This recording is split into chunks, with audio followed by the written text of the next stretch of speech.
सो hey everyone, आप लोग का बहुत बहुत स्वागत है हमारे यूट्यूब चैनल स्टडी पॉइंट रहा में। तो गाइज, आप लोगों के लिए एसएससी सीएचएसएल का टॉप 20 जीके जीएस का प्रीवियस ईयर क्वेश्चन लेकर आए हैं, जो आप सभी स्टूडेंट के लिए बहुत ज्यादा इंपॉर्टेंट है गाइज। तो प्लीज आप कोशिश करिएगा कि पेन और कॉपी लेकर बैठे और इसको आप नोट करिए और ये देखिए कि आपसे कितना क्वेश्चन सही हो रहा है, ठीक है। क्योंकि इसमें सारे आपको मिलेंगे, चाहे वो हिस्ट्री हो, ज्योग्राफी हो, एंशियंट हिस्ट्री हो, मेडाइवल हिस्ट्री, आपको सारी चीजों का इसमें टॉपिक मिलेंगे। तो प्लीज आप इसे देखिए कि आपका जो जीके जीएस है वो कितने लेवल पे है। तो प्लीज इसे सॉल्व करिए और कमेंट में जरूर बताइएगा कि आपसे कितना करेक्ट हुआ। तो चलिए बिना देर के स्टार्ट करते। तो हमारा पहला क्वेश्चन है, क्वेश्चन नंबर 1 हमसे कह रहा है कि निम्नलिखित में से भारत का सबसे चौड़ी नदी जो है वो कौन सी नदी है। ठीक है, तो सबसे चौड़ी नदी कौन सी है बताइए। तो गाइज, मैं आपको हाइलाइटर विथ हाईलाइट करके मैं बताऊंगी, क्वेश्चन से जो रिलेट करेगा प्लस पिक्चर के साथ लेकर आई हूँ, ताकि आपको चीजें ज्यादा से ज्यादा आप रिमाइंड कर पाओ। तो बताइए कि सबसे चौड़ी नदी कौन सी। तो ऑप्शन ए चंबल नदी, ऑप्शन बी गंगा नदी, ऑप्शन सी ब्रह्मपुत्र नदी, या ऑप्शन डी गोमती नदी। सो गाइस, इसका जो करेक्ट आंसर होगा वो होगा option number C is the correct answer. जो है ब्रह्मपुत्र नदी जो है वो सबसे चौड़ी नदी है, भारत की सबसे चौड़ी नदी है, ठीक है। इस पॉइंट में आप देखिएगा कि भारत की सबसे चौड़ी नदी है। तो इसकी जो चौड़ाई है वो ऑलमोस्ट कितनी है। तो अगर इसकी चौड़ाई की बात करें गाइस, तो इसकी चौड़ाई है 5 किलोमीटर ऑलमोस्ट है गाइस। तो मैं यहाँ पे लिख देती हूँ कि 5 किलोमीटर जो है इसकी औसत जो है वो चौड़ाई है, ठीक है। तो आप इसको नोट करते जाइएगा क्योंकि ये सब बहुत इंपॉर्टेंट है। तो याद रखिएगा कि 5 किलोमीटर जो है वो ब्रह्मपुत्र नदी की चौड़ाई है। अगर चौड़ाई के बाद अगर आपसे आपकी गहराई पूछे, तो आप गहराई ये भी याद रखिएगा कि जो मतलब कि अधिकतम अगर गहराई की बात करें, तो अधिकतम गहराई 120 मीटर है, ठीक है। तो ये भी याद रखिएगा कि अधिकतम गहराई जो है वो 120 मीटर है। ये भी ध्यान रखिएगा, ये आपका अधिकतम गहराई है, अधिकतम।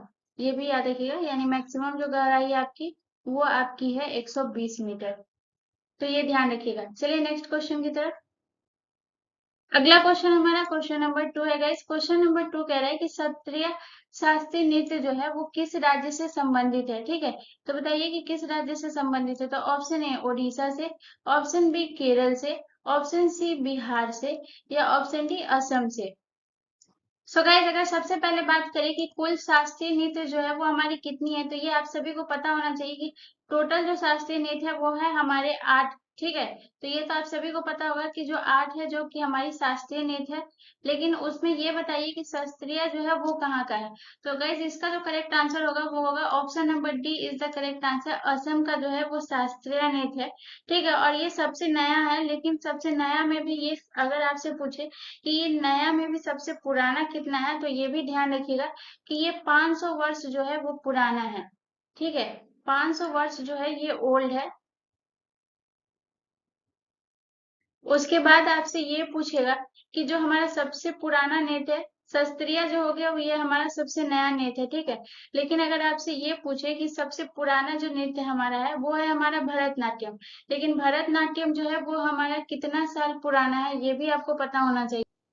तो गाइज, अगर भरतनाट्यम की बात करें तो भरतनाट्यम यहाँ पे आप देख सकते हैं, भरतनाट्यम जो है वो हमारा 2000 वर्ष पुराना नृत्य है, ठीक है। तो सबसे पुराना जो नृत्य है वो हमारा भरतनाट्यम है और सबसे नया है जो कि हमारा शास्त्रीय है, ठीक है। और अगर शास्त्रीय के संस्थापक अगर आपसे पूछे, तो ये भी आप याद रखिएगा कि ये इनके जो संस्थापक है वो श्रीमंत शंकर देव है, ठीक है। तो क्षत्रिय के जो संस्थापक हैं वो है शंकर देव। तो इसको भी नोट कर लीजिएगा, शंकर देव करके इनके संस्थापक, क्योंकि संस्थापक भी आपसे पूछेंगे एग्जाम में, आपको ये प्रश्न देखने को मिल सकते हैं। तो संस्थापक से रिलेटेड प्रश्न तो रहते ही हैं इसके। तो यहाँ पे आप नोट कर लीजिएगा, शंकर देव जो है इनके संस्थापक है क्षत्रिय के, ठीक है। ये ध्यान रखिएगा। और ये 500 वर्ष पुराना है यानी कि सबसे नया है, और ये 2000 वर्ष पुराना है यानी कि ये सबसे पुराना नृत्य, ठीक है। चलिए नेक्स्ट क्वेश्चन की तरफ। अगला क्वेश्चन हमारा क्वेश्चन नंबर 3 है। तो इस क्वेश्चन नंबर 3 कह रहा है कि निम्नलिखित में से कौन सा उत्तराखंड राज्य का एक नृत्य के रूप में है, यानी कि जो उत्तराखंड राज्य का एक नृत्य के रूप में। तो option A Kutiyattam, option B Rouf, option C Therukuthu, या option D Choliya. So guys, इसका जो करेक्ट आंसर होगा वो होगा option number D is the correct answer. जो छोलिया है वो उत्तराखंड राज्य का एक नृत्य रूप है। अगर थेरोकुथु की बात करें गाइस तो ये केरल का है। तो यहाँ पे जो है ये नोट कर लीजिएगा, क्योंकि ये भी बहुत इंपॉर्टेंट है। जरूरी नहीं है कि आप छोलिया से रिलेटेड ही प्रश्न हो कि छोलिया कहाँ का नहीं थे या उत्तराखंड। तो ये भी याद रखिएगा, केरल का है जो कि थोडुकुटु है। और ये है जम्मू कश्मीर का। ठीक है, तो ये जम्मू कश्मीर का जो है ये भी रूप जो है ये जम्मू कश्मीर का। अगर कोट्टायम की बात करें गाइस तो ये हमारा केरल का है। तो ये नोट कर लीजिएगा ये चारों, ठीक है। केरल। चलिए नेक्स्ट क्वेश्चन की तरफ। अगला क्वेश्चन हमारा क्वेश्चन नंबर 4 है गाइस। क्वेश्चन नंबर 4 कह रहा है कि निम्नलिखित में से कौन सी धातु है जो जल के साथ अभिक्रिया करती है। ठीक है, तो जल के साथ अभिक्रिया कौन सी धातु करती है? तो option A silver, option B potassium, option C सोना, option D lead. So guys इसका जो करेक्ट आंसर होगा वो होगा option number B is the correct answer. जल के साथ जो अभिक्रिया करती है वो पोटेशियम जो धातु है वही जल के साथ अभिक्रिया करती है। सो गाइस ये याद रखिएगा कि जो पोटेशियम है वो जल के साथ जो अभिक्रिया करती है पोटेशियम धातु, इसके बाद जो वो बनाती है वो पोटेशियम हाइड्रोक्साइड तथा हाइड्रोजन गैस। जब पोटेशियम धातु जो है जल के साथ अभिक्रिया करती है तो दो चीज का निर्माण करती है, ये ध्यान रखिएगा। पहला है पोटेशियम हाइड्रोक्साइड और दूसरा है हाइड्रोजन गैस, ये ध्यान रखिएगा। चलिए नेक्स्ट क्वेश्चन की तरफ। अगला क्वेश्चन हमारा क्वेश्चन नंबर 5 है गाइस। क्वेश्चन नंबर 5 हमसे कह रहा है कि निम्नलिखित में से कौन प्लास्टिक मुद्रा के रूप में प्रचलित है? तो option A draft, option B cheque, option C ATM या ऑप्शन डी कागजी नोट। तो यहाँ पे तो सीधा लिखा हुआ है कागजी नोट, यानी कि ये कागजी है। चेक भी हमारा कागजी है, लेकिन जो एटीएम है ये हमारा जो है ये प्लास्टिक मुद्रा है। तो ऑप्शन नंबर जो सी होगा ये हमारा करेक्ट आंसर हो जाएगा, प्लास्टिक मुद्रा, ऑप्शन नंबर सी एटीएम। चलिए नेक्स्ट क्वेश्चन की तरफ।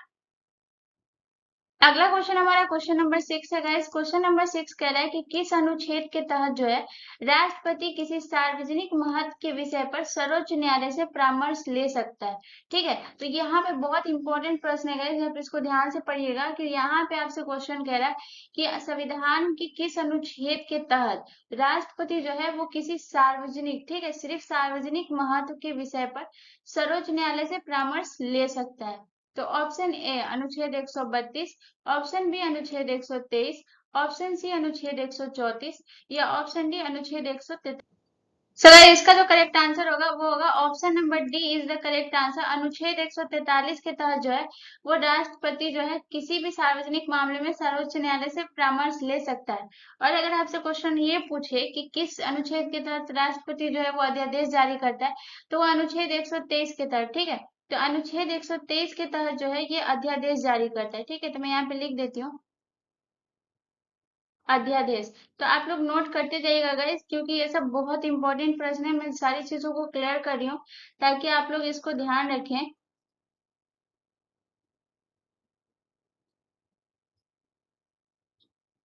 तो याद रखिएगा अध्यादेश जो है वो अनुच्छेद 123 के तहत राष्ट्रपति जो है वो जारी करता है, और सर्वोच्च न्यायालय से परामर्श अनुच्छेद 143 के तहत ले सकता है। चलिए नेक्स्ट क्वेश्चन की तरफ। अगला क्वेश्चन हमारा क्वेश्चन नंबर 7 है गाइस। क्वेश्चन नंबर 7 कह रहा है कि निम्नलिखित में से किस पर सिंधु घाटी के लोग जो है वो विश्वास विश्वास करते थे? तो बताइए किस पे विश्वास करते? ऑप्शन ए यज्ञ प्रणाली में, ऑप्शन बी आत्मा में, ऑप्शन सी मातृ शक्ति में या ऑप्शन डी कर्म कांड में। सो गाइस इसका जो करेक्ट आंसर होगा वो होगा option number C is the correct answer. माँ शक्ति में जो है वो सिंधु घाटी के लोग विश्वास करते थे, क्योंकि माँ देवी की जो है पूजा करते थे और उन्हीं में विश्वास करते थे गाइस। तो ऑप्शन नंबर जो सी है वो हमारा करेक्ट आंसर हो जाएगा, ध्यान रखिएगा। ठीक है, चलिए नेक्स्ट क्वेश्चन की तरफ। अगला क्वेश्चन हमारा क्वेश्चन नंबर 8 है गाइस। क्वेश्चन नंबर 8 कह रहा है कि बेलगाम हवाई अड्डा जो है इनमें से किस स्थान पर स्थित है? ठीक है, तो option A Gujarat, option B Karnataka, option C Kerala या option D Orissa. So guys इसका जो करेक्ट आंसर होगा वो होगा option number B is the correct answer. Belgaum हवाई अड्डा जो है वो कर्नाटक राज्य में स्थित है। और अगर आपसे पूछे कि बेलगाम हवाई अड्डा की जो स्थापना है वो कब हुई थी, तो ये ध्यान रखिएगा ये 1900 जो है 42 में इसकी स्थापना हुई थी, ये भी ध्यान रखिएगा। और ये याद रखिएगा ये कि ये सबसे तीसरा जो सबसे पुराना हवाई अड्डा है। ठीक है, तो गाइस मैं यहाँ पे लिख देती हूँ कि तीसरा जो है यानी कि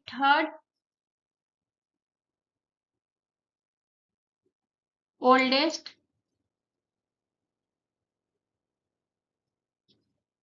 थर्ड ओल्डेस्ट जो है ये हवाई अड्डा है। ठीक है, तो ये ध्यान रखिएगा।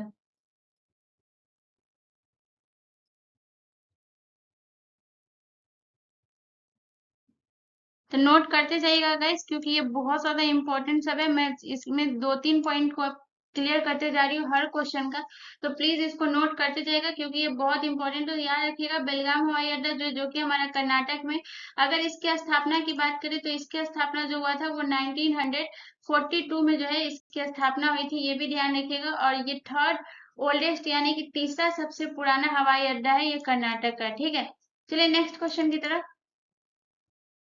अगला क्वेश्चन हमारा क्वेश्चन नंबर 9 है गाइस। क्वेश्चन नंबर 9 कह रहा है कि किस विटामिन की कमी के कारण जो है बाल सफेद हो जाते हैं, ठीक है। तो बताइए कौन सी विटामिन के कारण बाल सफेद हो जाते हैं। तो option A vitamin B6, option B vitamin B12, option C उपयुक्त दोनों, या ऑप्शन डी इनमें से कोई नहीं।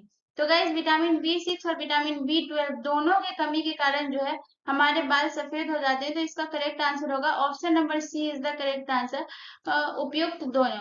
अगर बात करें कि इसकी कमी को पूरा करने के लिए हमें क्या खाना चाहिए, तो अगर आपको विटामिन B6 की कमी है तो आप अधिकतर केला या एवोकाडो वगैरह खाएं, इससे विटामिन B6 जो है वो आपकी कमी को दूर करेगा। उसके बाद है विटामिन, अगर B12 आपको अगर ये कमी को पूरा करना, तो इसको पूरा करने के लिए आप फल सब्जी या फिर मांस ये सब खाइए, तो इससे आपकी जो है विटामिन B12 की कमी जो है वो पूरी हो जाएगी। और विटामिन B6 की कमी को पूरा करने के लिए केला एवोकाडो वगैरह जैसी चीजों को खाइएगा तो आपकी विटामिन B6 की कमी पूरी होगी। चलिए नेक्स्ट क्वेश्चन की तरफ।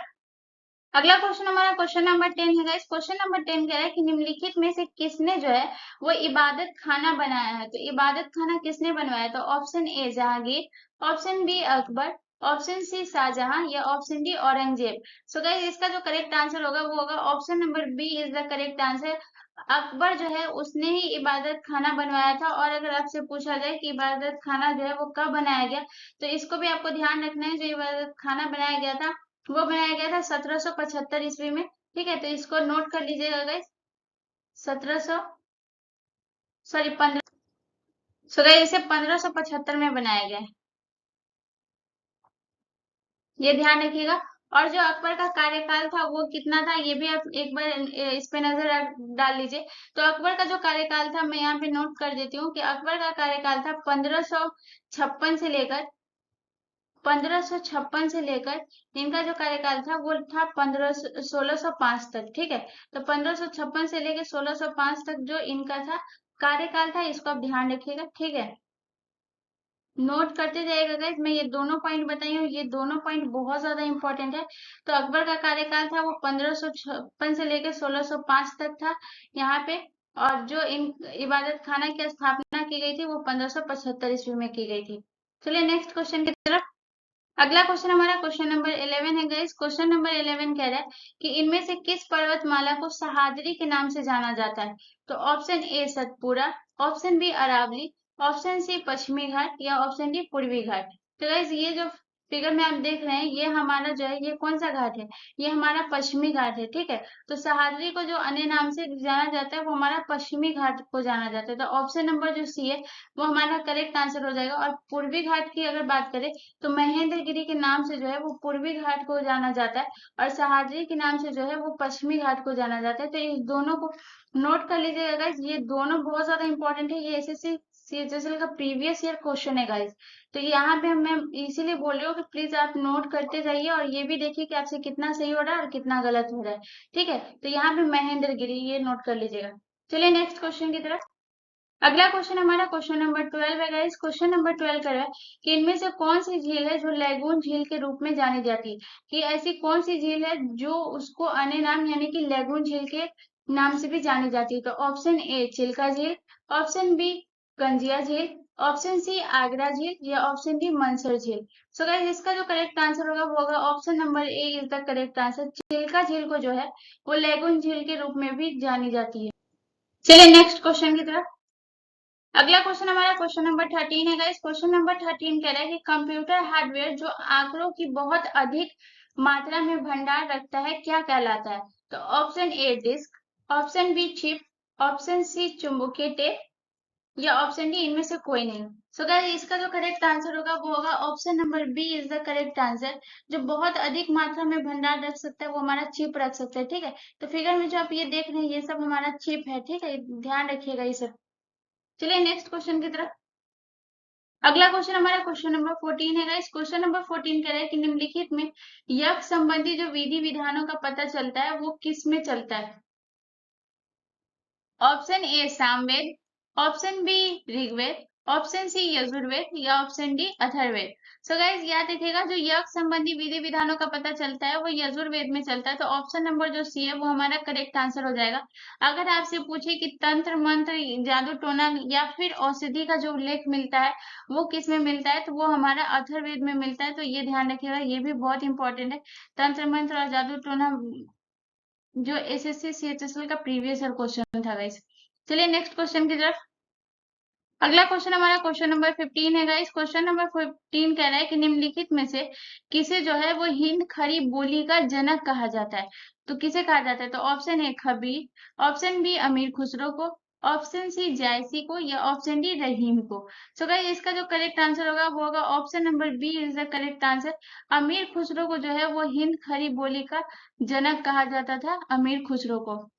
गाइस एक चीज आप ये भी याद रखिएगा कि अमीर खुसरो को जो है वो भाषाओं का बहुत ज्ञान था, इसलिए उन्हें कहा भी जाता था कि उन्हें शायद भाषा का जो ज्ञान का जो है वो वरदान मिला हुआ है। तो इसलिए अगर किसी भी भाषा से रिलेटेड थोड़ा ज्यादा ये हो तो आप समझ जाइएगा कि वो अमीर खुसरो का है। तो हिंद खड़ी बोली का जो जनक है वो अमीर खुसरो को कहा गया है। ठीक है, चलिए नेक्स्ट क्वेश्चन की तरफ। अगला क्वेश्चन हमारा क्वेश्चन नंबर 16 है गाइस। क्वेश्चन नंबर 16 कह रहा है कि इनमें से कौन सा झील जो है वो सबसे बड़ा मानव निर्मित झील है? तो यानी कि एक होता है जो प्रकृति द्वारा बना हुआ है और एक जो है वो मानव बनाया है। तो इनमें से कौन सा झील है जो मानव बनाया है? तो ऑप्शन ए गोविंद सागर झील, ऑप्शन बी राणा प्रताप सागर झील, ऑप्शन सी बैकाल झील या ऑप्शन डी वुलर झील। सो गाइस इसका जो करेक्ट आंसर होगा वो होगा option number A is the correct answer. Gobind Sagar झील जो है वो मानव द्वारा सबसे बड़ी निर्मित झील है।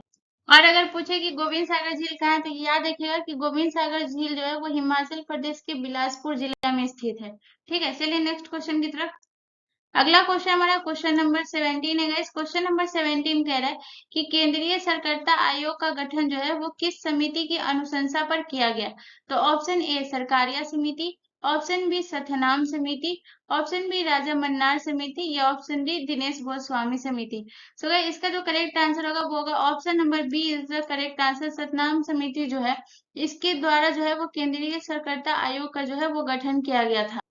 और अगर आपसे पूछे कि इसका जो गठन है वो कब किया गया था, तो ये भी ध्यान रखिएगा, इनका गठन जो किया गया था वो 1964 में जो है इसका गठन किया गया था। और किस समिति के अनुशंसा पे? तो सथनामा समिति के अनुशंसा पे। चलिए नेक्स्ट क्वेश्चन की तरफ। अगला क्वेश्चन हमारा क्वेश्चन नंबर 18 है गाइस। क्वेश्चन नंबर 18 कह रहा है कि भारत और पाकिस्तान के बीच अंतरराष्ट्रीय सीमा किसके द्वारा सीमांकित की गई है? तो option A Maginot line, option B McMahon line, option C Durand line या option D Radcliffe line. तो गाइस इसका जो करेक्ट आंसर होगा वो होगा option number D is the correct answer. Radcliffe line जो है वो भारत और पाकिस्तान के बीच की अंतरराष्ट्रीय सीमा रेखा है। और गाइस अगर बात करें मैकमोहन रेखा की, तो ये इंडिया और चाइना के बीच की अंतरराष्ट्रीय सीमा रेखा है। तो ये भी नोट कर लीजिएगा। मैं यहाँ पे लिख देती हूँ इंडिया और सी से चाइना। अगर डूरन रेखा की बात करें गाइस, तो ये पाकिस्तान और अफगानिस्तान के बीच की सीमा रेखा है। तो मैं यहाँ पे लिख देती हूँ पी और उसके बाद लिख देती हूँ अब ए से अफगानिस्तान। ठीक है, तो आप लोग नोट कर लीजिएगा, पूरा नोट करिएगा। अगर बात करें मैगिनॉट रेखा की, तो ये जर्मन और फ्रांस के बीच की अंतरराष्ट्रीय सीमा रेखा है। तो जी से जर्मन और एफ से फ्रांस। चलिए नेक्स्ट क्वेश्चन की तरफ। अगला क्वेश्चन हमारा क्वेश्चन नंबर 19 है गाइस। क्वेश्चन नंबर 19 हमसे कह रहा है कि गारो खासी एवं जयंती पहाड़िया संरचना जो है उसकी उत्पत्ति की दृष्टि से निम्नलिखित में से किसका भाग है? तो जो गारो खासी एवं जयंतिया पहाड़िया है वो संरचना एवं उत्पत्ति की दृष्टि से, ठीक है, निम्नलिखित में से किसका भाग है? तो ऑप्शन ए प्रायद्वीपीय पठार का, ऑप्शन सी हिमालय पर्वत श्रेणी का, ऑप्शन सी पूर्वोत्तर पहाड़ी का या ऑप्शन डी अराकान योमा पर्वत का। सो गाइस इसका जो करेक्ट आंसर होगा वो होगा option number C is the correct answer. पूर्वोत्तर पहाड़ी का जो है वो गारो खासी एवं जयंती पहाड़ी जो है वो संरचना एवं उत्पत्ति की दृष्टि से वो पूर्वोत्तर पहाड़ी का हिस्सा है, ये ध्यान रखिएगा। चलिए नेक्स्ट क्वेश्चन की तरफ। और आज का हमारा सबसे आखिरी प्रश्न है गाइस। होपफुली अगर आप लोगों को पसंद आया होगा तो please guys please please channel को जरूर सब्सक्राइब कर लीजिएगा। एंड बेल आइकन पे जरूर क्लिक कर लीजिएगा गाइस। तो चलिए आज का आखिरी प्रश्न कह रहा है कि क्वेश्चन नंबर 20 कह रहा है कि निम्नलिखित में से सबसे प्राचीन वाद्य यंत्र जो है वो कौन सा है। तो option A tabla, option B sitar, option C sarod या option D veena. So guys veena जो है वो सबसे प्राचीन वाद्य यंत्र है, तो ऑप्शन नंबर जो डी है वो हमारा करेक्ट आंसर हो जाएगा वीणा। ठीक है, तो होपफुली गाइस आप लोगों को पसंद है। तो प्लीज गाइस प्लीज मैं दोबारा बोल रही हूँ कि प्लीज जितना आप लोगों का सही हुआ आप मुझे कमेंट करके जरूर बताइएगा। एंड आप लोगों को वीडियो कैसा लगा मुझे कमेंट में जरूर बताइएगा। मिलते हैं नेक्स्ट वीडियो में गाइस, धन्यवाद।